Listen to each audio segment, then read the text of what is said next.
Hello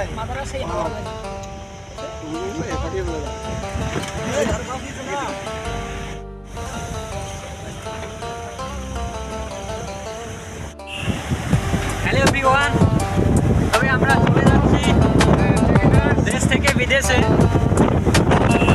যাই হোক, যেতে যেতে ভালো জিনিস সামনে আসে আপনাদের সামনে তুলে ধরবো।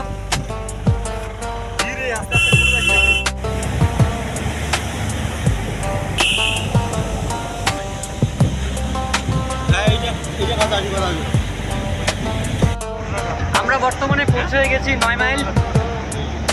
এরপরে আসবে মাদারি, তারপরে দেখা যাক কোন কোন জায়গাটা।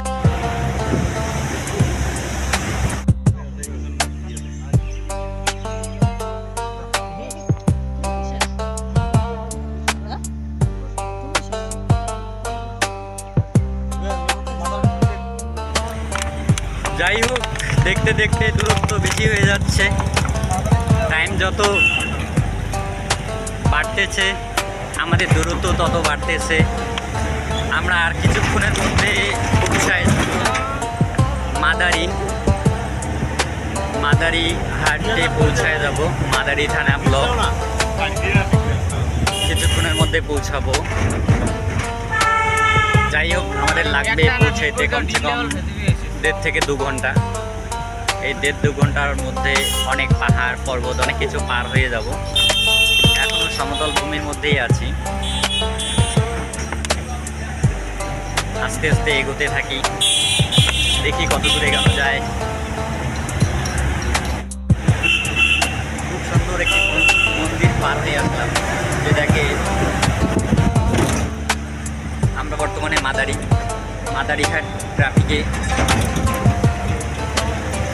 মাদারিহাট ট্রাফিক ক্রস করলাম। এখন বর্তমানে ন্যাশনাল হাইওয়ে ডাইরেক্ট ভুটানের দিকে যে রোডটা যাচ্ছে, যেখানে ডাইরেক্ট ভুটানে নিয়ে যায়। এই যে জলদাপাড়া ন্যাশনাল পার্ক, এটার পাশে অবস্থিত। যা জলদাপাড়া হচ্ছে তোমার রাইনো, যাকে বলে গন্ডার বাংলা ভাষায়, এর জন্য বিখ্যাত।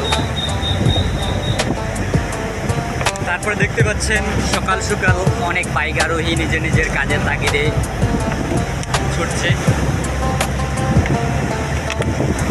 চলেন, পাশে থাকেন আর দেখতে থাকেন